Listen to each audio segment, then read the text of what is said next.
പച്ചക്കറിയൊക്കെ കഴിക്കാൻ മടിയുള്ള മക്കൾക്കൊക്കെ ഇങ്ങനെ ഉണ്ടാക്കി കൊടുത്താൽ എത്ര വേണേലും കഴിച്ചു പോകും. അപ്പോൾ ആദ്യം തന്നെ മിക്സഡ് ജാറിലേക്ക് ബോൺലെസ് ചിക്കൻ ഇട്ട് കൊടുത്തിട്ട് അതിലേക്ക് ക്യാപ്സിക്കം ചെറുതായിട്ട് മുറിച്ചതും പിന്നെ വെളുത്തുള്ളിയും ഇഞ്ചിയും പച്ചമുളകും സവാള അരിഞ്ഞതും മല്ലിയിലയും പാകത്തിനുള്ള ഉപ്പും ഒരൽപ്പം സോയാ സോസും കൂടി ചേർത്ത് കൊടുത്തിട്ട് ഒന്നങ്ങ് അടിച്ചെടുക്കാം. എന്നിട്ട് ഇതിലേക്കൊരു 3-4 സ്ലൈസ് ബ്രെഡും കൂടെ ഇതുപോലെ മുറിച്ചിട്ട് കൊടുത്തിട്ട് അതും കൂടെ ചേർത്തിട്ട് ഒന്നങ്ങ് അരച്ചെടുത്തതിന് ശേഷം നമുക്കൊരു ബൗളിലേക്ക് മാറ്റിയിട്ട് ഇതിൽ നിന്ന് കുറേശ്ശെ ഇതുപോലെ എടുത്തിട്ട് കയ്യിൽ വെച്ചിട്ട് ഇങ്ങനെ ഒന്ന് പരത്തി കൊടുക്കാം. ഇനി ഒരു പാനിൽ ബട്ടർ ഇട്ട് കൊടുത്തിട്ട് ബട്ടർ ഒന്ന് മെൽറ്റായി വന്നതിന് ശേഷം ഈ ഒരു പാറ്റി നമ്മളിതാ ഈ ബട്ടറിലേക്ക് വെച്ച് കൊടുക്കുക.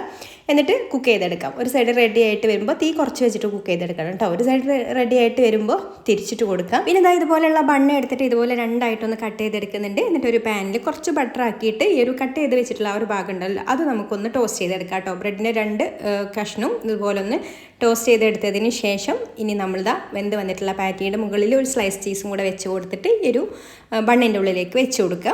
ഇനി ഇതിൻ്റെ മുകളിൽ സവാള വട്ടത്തിൽ അരിഞ്ഞതും തക്കാളി അരിഞ്ഞതും വെച്ച് കൊടുക്കുന്നുണ്ട്. പിന്നെ ലെറ്റ്യൂസ് ഉണ്ടെങ്കിൽ അതും കൂടെ വെച്ച് കൊടുക്കുക കേട്ടോ. എൻ്റെ കയ്യിൽ ലെറ്റ്യൂസ് ഉണ്ടായിരുന്നു, അത് കേടൊന്നും പോയിട്ടോ. ഞാൻ എടുത്ത് നോക്കുമ്പോൾ അത് ചീഞ്ഞിട്ടുണ്ട്, അപ്പോൾ ഞാനത് കളഞ്ഞു, അത് വെച്ചിട്ടില്ല.